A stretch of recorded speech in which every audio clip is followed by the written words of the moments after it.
Hello student, class 9th का maths का question paper है। ये मिड टर्म एग्जाम 24-25 जो कि आज 25 सितंबर को आपका हुआ है सीबीएसई डीओई का। तो इसका सोल्यूशन करेंगे हम। कैसा गया एग्जाम कमेंट करके सारे बच्चे बताएंगे। एंड जिनने प्लेलिस्ट की वीडियोस देखी होंगी उनका अच्छा ही गया होगा एग्जाम। मैंने बोला था अच्छी तरह से प्लेलिस्ट के वीडियोस को चेक करके जाना, अच्छी तरह से समझ के जाना, तो मोस्टली क्वेश्चन उसी में से आया है। तो आई होप सबका एग्ज़ाम अच्छा गया होगा। कमेंट करके मुझे बताइए जल्दी से आपका एग्ज़ाम कैसा गया। और अब हम इनके आंसर्स को चेक करेंगे। तो एक एक करके सारे बच्चे जुड़िए एंड शेयर कीजिए वीडियो को ज़्यादा से ज़्यादा। तो ये मिड टर्म का क्लास 9 का मैथ्स का क्वेश्चन पेपर है जिसका हम सोल्यूशन करेंगे।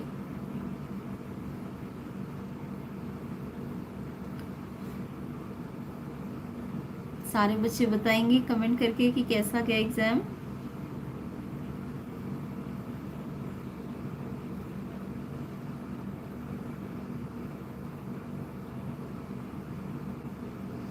तो चलिए इनके आंसर्स को चेक कर लेते हैं एंड कमेंट करके मुझे सारे बच्चे बताइए कैसा गया एग्ज़ाम। शेयर भी करिए वीडियो को ज़्यादा से ज़्यादा।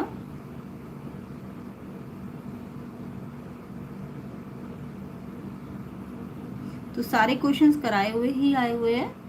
अगर जिनने प्लेलिस्ट देख के गए थे उनको तो बहुत इजी लगा होगा। एंड क्वेश्चन पेपर जो मैंने लास्ट टाइम प्रिपरेशन करवाई थी। तो चलिए इसका सेक्शन ए के आंसर्स चेक करते हैं एंड एक एक करके जो मैं आंसर्स पूछूंगी उनको कमेंट करके भी बताते जाएंगे।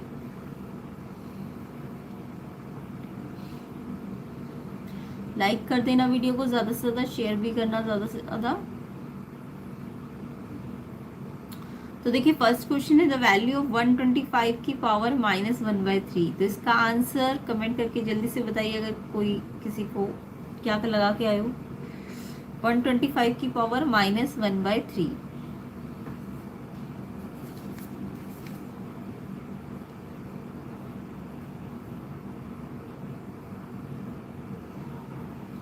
तो यहाँ पे 125 पे नेगेटिव पावर है, ध्यान से देखिए नेगेटिव पावर थी। तो सबसे पहले मैंने आपको बता रखा था कि अगर कोई भी बेस में एक्सपोनेंट फ्रैक्शन में होता है तो आप इस बेस को एक्सपोनेंट में चेंज किया करो, यानी कि इसके प्राइम फैक्टर कर लिया करो। तो 125 के प्राइम फैक्टर करोगे तो 5 पे जाएगा ये, 525 फिर 5 पे जाएगा ये, फिर 5 पे जाएगा, यानी 5 5 5 3, 5 की पावर 3 लिखना था आपको। और फिर ये 1/3 एज इट इज आना था। एंड फिर ये सामने सामने पावर मल्टीप्लाई हो जाती, फिर ये 3 से 3 कट जाएगा। 5 की पावर देखो -1 है, जब भी पावर माइनस में हो तो ये जो बेस होता है इसे उल्टा करना चाहिए। तो 5 का उल्टा करूँ यानी 5 का उल्टा 5 के नीचे कुछ नहीं है, 1 है ना। तो अगर इसका बेस इसका उल्टा करोगे, रेसिप्रोकल करोगे तो 1/5 और इस पर पावर 1 है तो 1/5 पे तो 1 पावर 1/5 ही आंसर आएगा। ऑप्शन सी इसका करेक्ट है। जिस बच्चे का आंसर 1/5 आया है यानी उन्होंने बिल्कुल ठीक किया है। कमेंट करके बताओ किस किस का आंसर 1/5 आया है। क्वेश्चन 1 का आंसर 1/5 है, सी ऑप्शन इसका करेक्ट है। सी ऑप्शन है पहले वाले का। चलिए नेक्स्ट क्वेश्चन देखेंगे। तो सारे क्वेश्चन कराए हुए ही आए हैं। कमेंट करके जल्दी से बताओ कैसा गया एग्जाम। कराया हुआ आया है सारा पेपर। जिसने अच्छी तरह से प्रैक्टिस करके गए थे उनको बहुत इजी लगा होगा। सेकेंड क्वेश्चन देखेंगे। Point -11 lies. पॉइंट -11 कहाँ लाई करेगा। तो देखो मैंने आपको बता रखा था जब भी किसी पॉइंट के अंदर x या y 0 होता है तो वो कोई क्वाड्रेंट नहीं होता, ये आपको सिखा रखा था। तो यहाँ पे देखो -11 और 0 है तो ये क्वाड्रेंट तो पक्का नहीं है ना, ये कोई ना कोई एक्सिस है। अब ये 0 देखो इसके y पे है ना, क्योंकि कोई भी कोऑर्डिनेट कैसे लिखा जाता है, पहले x होता है और फिर y होता है। और मैंने आपको सिखा रखा था अगर आपको y 0 दिख रहा है तो वो x एक्सिस होता है, अगर आपको y 0 दिख रहा है तो वो x एक्सिस होता है ना, क्योंकि y बाद में होता है, यहाँ पे y 0 है तो y 0 का मतलब x एक्सिस होता है। इसको ऐसे मैंने सिखाया भी था आपको। ये पॉइंट -11 यानी कि कहीं x एक्सिस पे -11 पे प्लॉट करेंगे है ना ये, तो ये x एक्सिस के अंदर आ रहा है ये पॉइंट ना, ये कोई क्वाड्रेंट नहीं है क्योंकि 0 जहाँ भी होगा वो क्वाड्रेंट नहीं होता, ये सिखा रखा था आपको। तो y जब 0 होता है तो वो x एक्सिस होता है, तो इसका आंसर x एक्सिस है। ए ऑप्शन इसका आंसर है।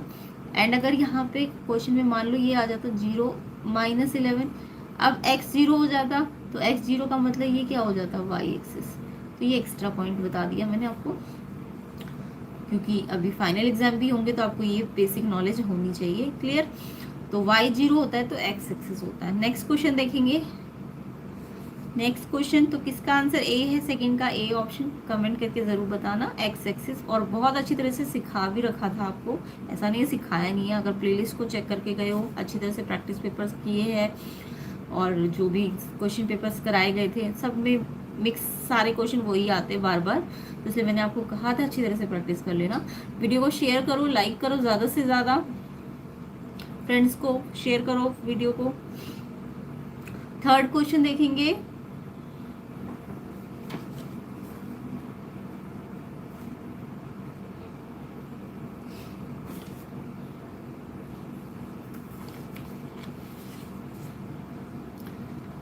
तो थर्ड क्वेश्चन है आपका, डैश लाइन या lines can be drawn through 3 collinear points. 3 collinear point से कितनी लाइंस ड्रॉ की जा सकती है। तो कॉलिनियर पॉइंट का मतलब क्या होता है, जो पॉइंट सेम लाइन पे होते हैं, एक ही लाइन पे जो पॉइंट होते हैं। तो यानी कि अगर मैं 3 पॉइंट्स को सेम लाइन पे ड्रॉ कर दूं तो कॉलिनियर पॉइंट होते हैं। सेम लाइन पे अगर कोई 3 पॉइंट है तो कॉलिनियर होते हैं। तो अगर इन तीनों को मैं मिलाऊंगी तो एक ही तो लाइन बनेगी, इन तीनों को मिलाने से, क्योंकि सेम कॉलिनियर क्या होते हैं, जो सेम लाइन पे पॉइंट्स होते हैं, पॉइंट्स ऑन सेम लाइन। तो अगर ये एक ही लाइन पे सारे पॉइंट है तो उन्हें कोलिनियर पॉइंट कहते हैं। तो कोलिनियर का मतलब तीनों पॉइंट एक ही लाइन पे। तो कितनी लाइन पे, एक ही लाइन पे है, तो एक लाइन, इसकी तो डेफिनेशन से ही समझ आ रहा है ना कि तीनों पॉइंट जो एक ही लाइन पे हो। तो यानी कि 3 कोलिनियर पॉइंट से कितनी लाइन बनती है, सिर्फ एक ही तो लाइन बनती है। तो आंसर ए फर्स्ट 1 है। किस किस बच्चे ने 1 आंसर लिखा, उनका बिल्कुल ठीक है, कमेंट करके जरूर बताना। तो थर्ड का आंसर 1 है, एक ही लाइन बनती है 3 कोलिनियर पॉइंट से। तो थर्ड का 1 आंसर है ए ऑप्शन। चलिए नेक्स्ट क्वेश्चन पे आते हैं। फोर्थ क्वेश्चन,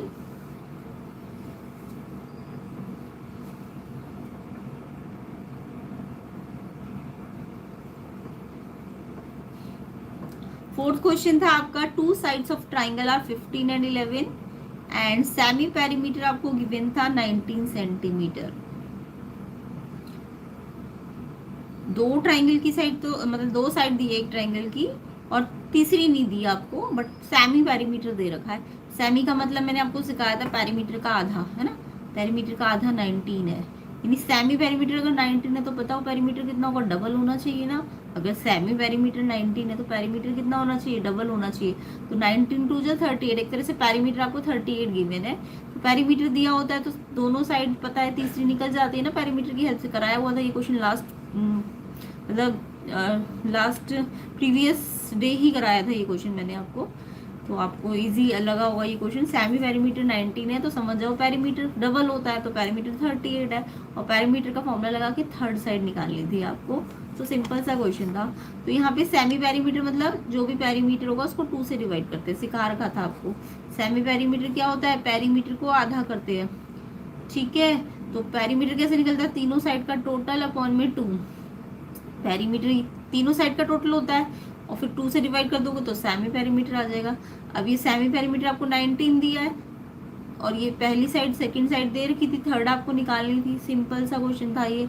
अब ये 2 यहाँ मल्टीप्लाई, यहाँ डिवाइड में है तो यहाँ क्रॉस में मल्टीप्लाई हो जाएगा। 19 2 जा 38, वही जो मैं बोल रही थी कि पेरीमीटर 38 आ जाएगा।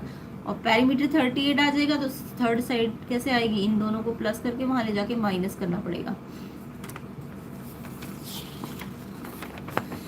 तो यहाँ पे 15 11 प्लस ये पेरीमीटर है और ये डबल हो गया 19 2 जा 38। तो ये सी निकालने के लिए इन दोनों को प्लस करो और फिर यहाँ ले जाके माइनस करो। तो 38 में से 26 माइनस करोगे तो 12 आंसर आएगा। थर्ड साइड आपकी 12 सेंटीमीटर आएगी। किस किस बच्चे ने 12 सेंटीमीटर लिखा है उनका आंसर बिल्कुल ठीक है, सी ऑप्शन इसका आंसर है। कमेंट करके मुझे बताओ। जल्दी से शेयर नहीं कर रहे हो वीडियो को, लाइक भी नहीं कर रहे हो, जल्दी से लाइक करो वीडियो को। और थर्ड साइड इसमें 12 है, किस किस बच्चे का आंसर 12 आया जल्दी से कमेंट करके बताओ।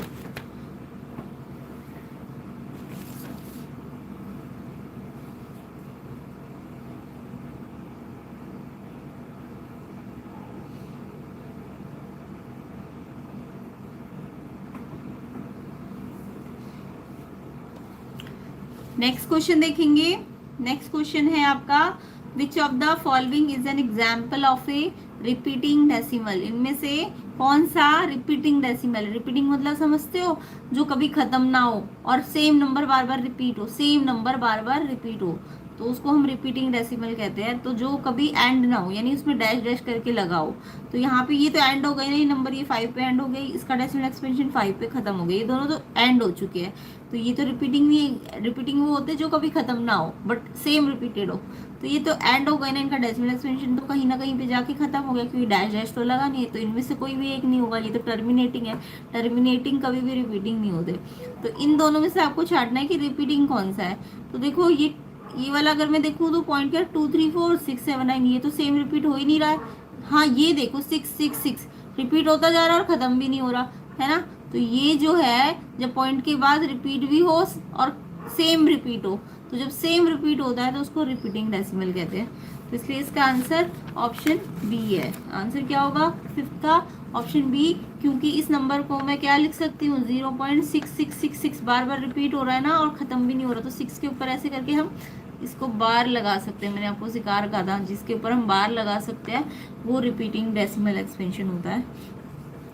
नेक्स्ट क्वेश्चन देखेंगे, तो आंसर क्या है फिफ्थ का, B option. Next question sixth देखेंगे, which of the following is the equation of a line parallel to Y axis. इनमें से कौन सी इक्वेशन है जो वाई एक्सिस के पैरेलल है। ये अच्छा क्वेश्चन आया था और मैंने ऐसे कोऑर्डिनेट वाले क्वेश्चन बहुत सारे कराए हुए थे आपको पीवाई क्यूज में, प्लेलिस्ट सेक्शन में। तो आपने अगर अच्छी तरह से की होगी, और मैंने बार बार कहा था आपको कर लेना कर लेना। अब जो करके आया होगा उनका तो बहुत अच्छा एग्जाम गया होगा। चलिए, तो इक्वेशन ऑफ लाइन जो कि वाई एक्सिस के क्या होनी चाहिए थी, पैरेलल होनी चाहिए थी। तो वाई एक्सिस के पैरेलल हम एक लाइन बनाएंगे। देखो मैंने आपको कोऑर्डिनेट एक्सिस में सिखा रखा था, अगर वाई एक्सिस के पैरेलल बनानी है तो वो इक्वेशन लाइन, वो जो लाइन है वो एक्स को काटते हुए जाएगी ना। जब वो वाई एक्सिस के पैरेलल है तो वो एक्स को काटते हुए जाएगी। तो मान लो वो एक्स के 2 से होके जा रही है, तो x इक्वल टू 2 होगा उसका आंसर। अगर वो x के a से होते हुए जा रही है तो x इक्वल टू a होगा उसका आंसर। तो जब भी कोई लाइन y एक्सिस, ये होता है ना y एक्सिस, इसको कहते हैं y एक्सिस है ये। तो अगर y एक्सिस के पैरेलल तो लाइन या तो ऐसे जाएगी, इसका ग्राफ जब मैं बनाऊंगी, या तो वो x एक्सिस के पॉजिटिव साइड से जाएगी या वो x एक्सिस के इधर से भी जा सकती थी। तो यानी कि वो x equal to some number आएगी। जब भी x equal to some number आए तो वो क्या होती है, वो लाइन वाई एक्सिस के पैरेलल होती है। वाई एक्सिस की अगर पैरेलल लाइन लानी है, ठीक है, तो वो लाइन किस फॉर्म में होगी, X equal to some number. तो यानी यहाँ पे एक्स इक्वल टू 7 ही तो है एक अकेला जो एक्स की टर्म में है ना। तो जब भी कोई लाइन वाई एक्सिस के पैरेलल हो तो वो एक्स को काटते हुए जाती है, इसलिए X equal to some number ही वो उस लाइन की क्या होती है, इक्वेशन होती है। तो यहाँ पे x इक्वल टू 7, तो ये ही लाइन की इक्वेशन है। यहाँ तो x y के इक्वल है, तो ओरिजिन से जा रही है। जब x y के इक्वल हो या सम टाइम्स ऑफ y हो तो वो ओरिजिन से जाती है, वो y एक्सिस के पैरेलल कभी नहीं जाती है। यहाँ x और y दोनों आ गए तो ये भी नहीं है। यहाँ y इक्वल टू 5, ये तो ये y इक्वल टू 5 है, तो ये x एक्सिस के पैरेलल है। अगर x एक्सिस के पैरेलल होता तो ये आंसर होता, बट आपको y एक्सिस के पैरेलल बोला है तो मैंने बता दिया y एक्सिस के पैरेलल कौन सी वाली फॉर्म होती है, जब x equal to some number होता है। तो x इक्वल टू 7 वाला ही y एक्सिस के पैरेलल लाइन होगी। ए ऑप्शन इसका आंसर था क्वेश्चन 6 का। तो किस किस बच्चे ने x इक्वल टू 7 पर टिक किया, कमेंट करके जल्दी बताइए। तो 6 का आंसर x इक्वल टू 7 है, ए ऑप्शन। चलिए नेक्स्ट क्वेश्चन पे आते हैं।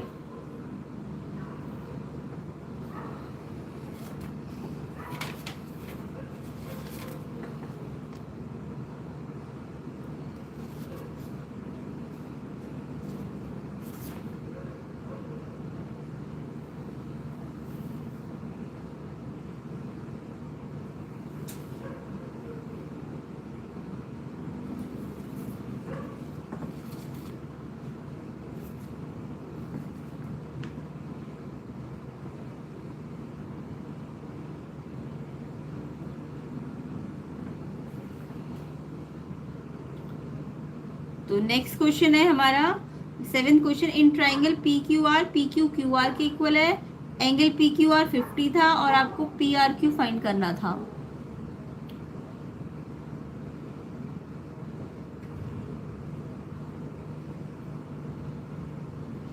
तो यहाँ पे अगर आप ट्राइंगल पी क्यू आर बनाओ और पी क्यू क्यू आर के इक्वल है और साथ में पी क्यू आर 50 है, तो angle P R Q. Comment करके जल्दी से कमेंट करो आंसर क्या लिख के आए हो। तो आपको गिवन था 7th क्वेश्चन में पी क्यू क्यू आर के इक्वल है। अब मैंने आपको बोला था जब भी एक ट्राइंगल बना लेना, मैंने बोला था ट्राइंगल को बनाया करो पी क्यू आर, तो इसमें पी क्यू क्यू आर के इक्वल है। तो अगर ये अपोजिट साइड इक्वल है तो अपोजिट एंगल कौन से आएंगे, ये वाले और ये वाले। या फिर ट्रिक सिखाई थी मैंने आपको कि क्यू सेम वर्टेक्स है तो वो तो हट जाएगा, तो पी और आर एंगल बराबर हो जाएंगे। अब आपको पता है इन तीनों एंगल्स का सम 180 होता है। आपको एंगल क्यू दिया हुआ है, देखो एंगल क्यू दिया हुआ है ना, पी क्यू आर का मतलब क्यू है, जो एंगल दिया होता है उसका जो वर्टेक्स बीच में आता है वही एंगल दिया होता है। पी क्यू आर में क्यू है ना बीच में, तो एंगल क्यू आपको 50 दिया हुआ है। तो एंगल क्यू 50 है और पी और आर इक्वल है दोनों, तो इक्वल है तो एक्स एक्स मान लेना था। एक्स एक्स 2x हो जाएगा, ये 180 होता है एंगल सम प्रॉपर्टी। 50 यहाँ जाके माइनस करना था, 180 माइनस 50 को माइनस करोगे तो ये आपका 130 आ जाएगा।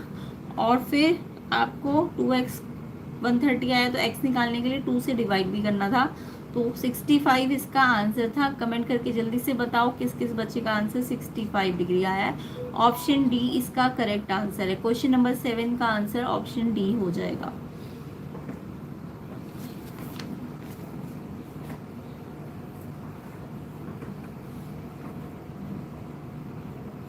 नेक्स्ट क्वेश्चन देखेंगे।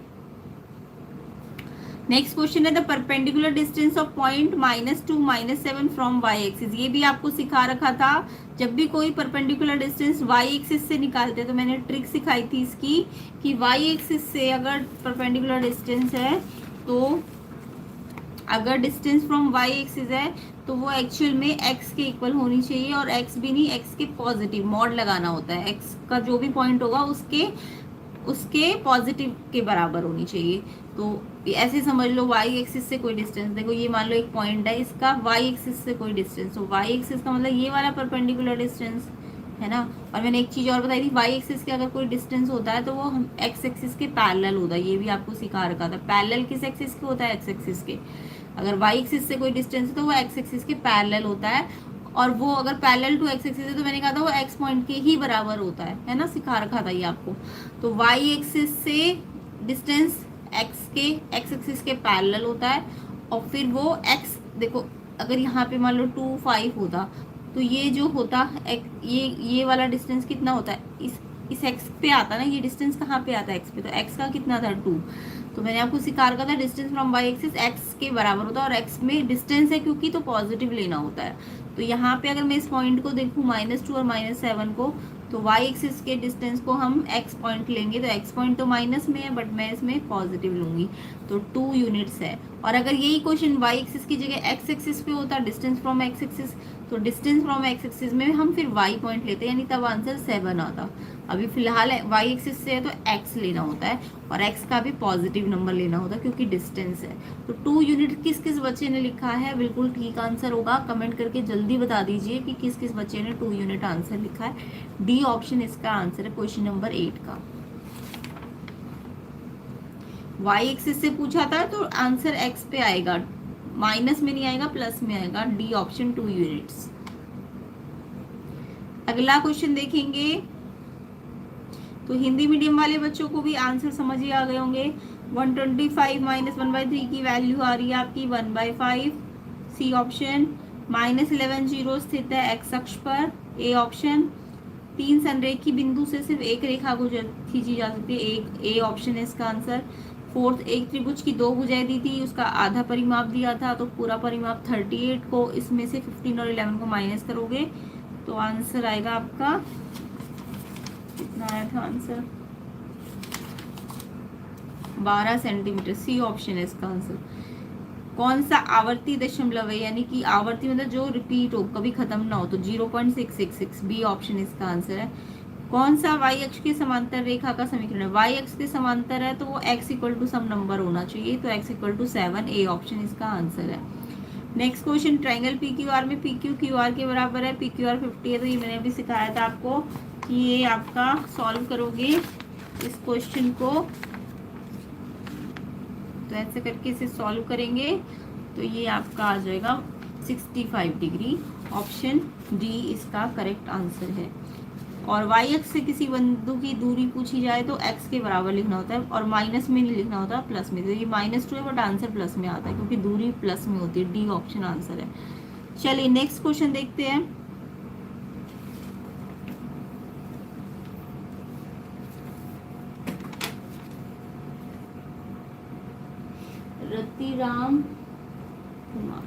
रतिराम कुमार 7 आंसर क्यों लिखा बेटा? 7 तो नहीं आएगा। 7 तो तब होता जब एक्स एक्सिस से होता, अभी तो वाई एक्सिस से, तो एक्स पे आंसर मिलता है। 2 यूनिट आंसर इसका डी। चलिए नेक्स्ट क्वेश्चन पे आते हैं, क्वेश्चन नंबर 9।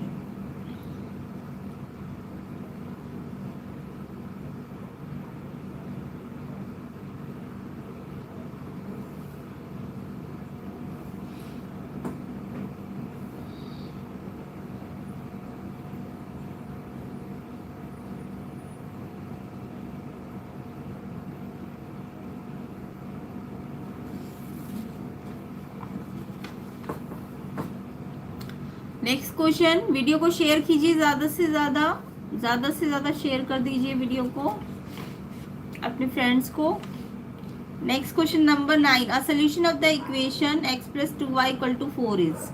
तो यहाँ पे x + 2y = 4 का सोल्यूशन पूछा था आपसे। तो कुछ नहीं करना होता है, इसमें x और y की जगह ये पॉइंट सारे रख के देखने होते हैं, और वो 4 के इक्वल आ रहा है कि नहीं आ रहा है ये चेक करना होता है। तो किस पे आ रहा है 4 चेक करना था आपको।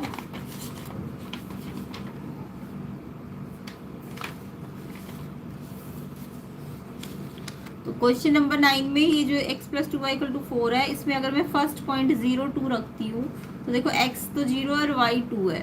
x 0 है और y 2 है, आगे x होता है बाद में y होता है। तो x की वैल्यू 0 और y की वैल्यू 2 इसमें रखना होता है लेफ्ट हैंड साइड पे। तो x की जगह मैंने 0 रखा, फिर ये 2 एज इट इज, फिर y की जगह मैंने 2 रखा।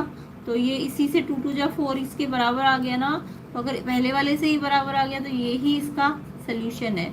अगर इससे बराबर 4 नहीं आता, कुछ और आता, ये नहीं आता, ये राइट हैंड साइड, तो हम दूसरा नंबर रख के देख लेते हैं, फिर तीसरा रख के देख लेते हैं। अब जैसे मैं एक और नंबर रख के दिखाती हूँ, -40। अब इस इक्वेशन में आप इस पॉइंट को रख के देखो, x + 2y में मैंने x की जगह क्या रखा, -4 प्लस y की जगह 0। तो ये देखो -4 और 2 को 0 से करोगे 0, तो आंसर क्या आ रहा है -4, जबकि मुझे क्या चाहिए +4। तो ये इसका आंसर नहीं। ऐसे ही आप बाकी पॉइंट्स भी रख के देखोगे तो फर्स्ट पे ही आंसर आ गया, इसलिए मेरे को और पॉइंट रखने की जरूरत नहीं है। ए ऑप्शन इसका आंसर है। क्वेश्चन 9 का आंसर ए ऑप्शन है। 0 2 ही इस इक्वेशन का सोल्यूशन है, क्योंकि जब मैंने इस पॉइंट को XY में रखा तो आंसर मुझे राइट हैंड साइड पे मिल जाएगा, वही आंसर आएगा जो राइट हैंड साइड का आंसर है, इसलिए ये इसका सोल्यूशन है। ठीक है, तो इसका आंसर 0 2 है, ए ऑप्शन। किस किस बच्चे का आंसर ए ऑप्शन आया है कमेंट करके बताइए। 10th देखेंगे, 2 a की पावर 2 b की 3 7 a की 3 b की 3, इसकी आंसर क्या आएगा। तो ये वाले क्वेश्चन तो आप बचपन से करते आ रहे हो। नंबर को नंबर से मल्टीप्लाई करो, a को a से मल्टीप्लाई करो, b को b से मल्टीप्लाई करो। तो कैसे करना है इसको, देखो 2 को 7 से मल्टीप्लाई करोगे तो 14 आएगा। फिर a स्क्वायर है और a क्यूब है, और जब a बेस सेम हो तो पावर मल्टीप्लाई में प्लस हो जाएगी, तो 2 में 3 ऐड हो जाएगा तो a की पावर 5 हो जाएगी। ऐसे b की 3 और b की 3, b की 6 हो जाएगी। तो 14 a5 b6 ऑप्शन डी इसका आंसर है। 10th का आंसर आपका ऑप्शन डी है। किस किस बच्चे का आंसर ऑप्शन डी है कमेंट करके बताना। तो 10th का आंसर आपका डी ऑप्शन है, 14 a5 b6, डी ऑप्शन इसका आंसर है।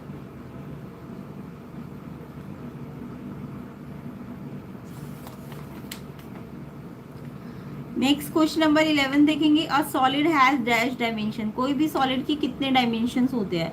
तो लाइक सॉलिड, कोन, क्यूब, ये सब क्या होते हैं, सॉलिड होते हैं, और सॉलिड के 3 डायमेंशंस होते हैं। सी ऑप्शन इसका आंसर है। सॉलिड की कितनी डायमेंशंस होती है, 3। Length breadth height, length breadth height 3 dimensions होती है। सी ऑप्शन है, 3 डायमेंशंस, 3 आंसर है इसका। 11th का answer 3 dimensions, length breadth height. ठीक है, तो सी ऑप्शन इसका आंसर है। 12th का आंसर देखेंगे, area of an equilateral triangle 16√3 square centimetre, the perimeter of this triangle is.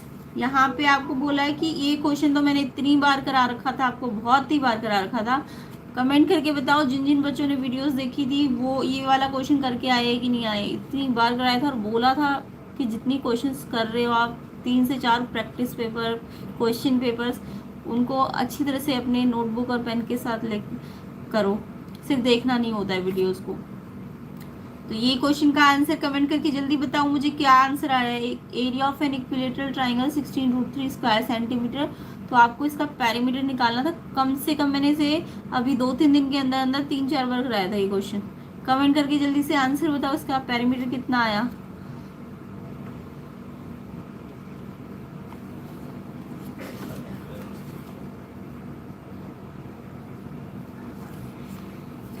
निधि काथुरिया बिल्कुल करेक्ट आंसर बताया इन्होंने, 24 सेंटीमीटर। गुड।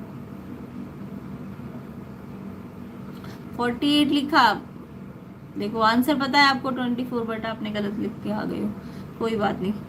तो मैंने ये क्वेश्चन बहुत बार कराया था आपको। इक्विलेटरल ट्राइंगल का एरिया दिया, आप पेरीमीटर कैसे निकालोगे, या पेरीमीटर दिया हो तो एरिया कैसे निकालना होता है, ये सब सिखा रखा था। तो 12th का सबसे पहले हमें इक्विलेटरल ट्राइंगल का एरिया का फॉर्मूला बता रखा था मैंने आपको। कोई भी इक्विलेटरल ट्राइंगल कब होता है, जब उसकी तीनों साइड बराबर हो। साइड को मैंने ए मान लिया, ठीक है। तो इसका एरिया का फॉर्मूला आपको सिखा रखा था, √3/4 a⁴ a मतलब साइड, साइड का स्क्वायर होता है। √3/4 साइड का स्क्वायर, √3/4 साइड का स्क्वायर, ठीक है। साइड मैंने a मानी है तीनों, तो a का स्क्वायर हो जाएगा। अब a स्क्वायर, ये आपको एरिया ना क्वेश्चन में गिवन था 16√3, तो ये √3 मल्टीप्लाई में और ये √3 भी मल्टीप्लाई में कट सकता है, क्योंकि ये डिवाइड में जाके कट ही जाएगा। अब a स्क्वायर कैसे निकलेगा, ये 4 यहाँ डिवाइड में इधर जाएगा तो मल्टीप्लाई में। और मैंने आपको सिखाया था जब भी यहाँ मुझे तो a स्क्वायर थोड़ा ना चाहिए, मुझे तो साइड चाहिए, तो स्क्वायर यहाँ से हटाना है। स्क्वायर हटाने के लिए यहाँ पे रूट लगा देते हैं। जब यहाँ से स्क्वायर हटाना हो तो यहाँ पे रूट लग जाएगा। अब रूट को सॉल्व करना भी आपको सिखा रखा था। इसके प्राइम फैक्टर करो और इसके भी प्राइम फैक्टर करो। 16 के प्राइम फैक्टर करो, कैसे सिखाए थे ऐसे करके 2 3 5 इनसे स्टार्ट करो। 2 8 जा, 2 4 जा, 2 2 जा, 2 1 जा, 2 2 2, 4 बार 2 लिख देना है। फिर 4 के भी प्राइम फैक्टर करो, 2 2 जा। फिर मैंने कहा था रूट के अंदर पेयर्स को बाहर निकालो। 1 2 ये वाला बाहर निकलेगा, 1 2 ये वाला बाहर निकलेगा, 1 2 ये। रूट हो तो 2 के पेयर में से एक एक बाहर निकल जाते हैं। तो ये 2 2 जा 4 2 जा 8 आपकी साइड आ गई। अब आपको बोला था इसका पैरीमीटर निकालो। पैरीमीटर क्या होता है, देखो बाउंड्रीज का सम ए। तो इसकी बाउंड्री 3a हो जाएगी। 3a कितना आया 8, तो 24 सेंटीमीटर का आंसर था। और इतनी बार सिखाया गया था ये क्वेश्चन आपको, इसलिए कहती हूँ प्लेलिस्ट को ज़रूर चेक किया करो, कर करके देखा करो। तो अब साइंस का भी एग्जाम होने वाला है आपका, एसएसटी के एग्जाम होने वाले, प्लेलिस्ट को ज़रूर चेक कर लेना, उनके क्वेश्चंस को प्रैक्टिस करना। लिंक मैं डिस्क्रिप्शन में डालूंगी, साइंस के प्लेलिस्ट को ज़रूर कर लेना अच्छी तरीके से, ठीक है। नेक्स्ट क्वेश्चन देखेंगे। तो पैरीमीटर्स का 24 सेंटीमीटर है। जिन बच्चों का आंसर आया है कमेंट करके बताना, बी ऑप्शन 24 सेंटीमीटर का आंसर होगा। वीडियो को शेयर करो, ज़्यादा से ज़्यादा लाइक करो, कम से कम 1000 लाइक्स मिलने चाहिए वीडियो के अंदर।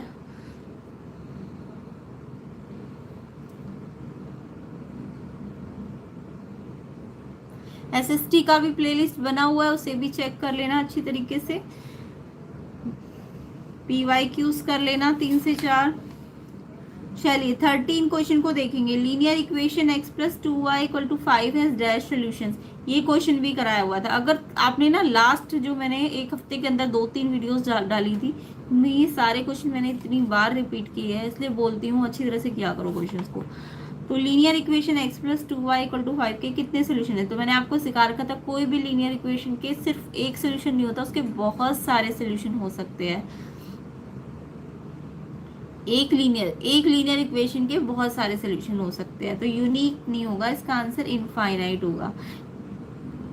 क्योंकि x की जितनी आप x की जितनी वैल्यू चेंज करोगे y की उतनी वैल्यू अलग अलग आती जाएगी। जैसे मान लो आप x को 0 रखोगे तो y कुछ और निकलेगा, फिर x को 1 रखोगे तो y कुछ और निकलेगा। इट मीन्स इसके एक लीनियर इक्वेशन के इनफाइनाइट सोल्यूशन होते हैं, तो इसका आंसर है इनफाइनाइट। डी ऑप्शन इसका आंसर होगा।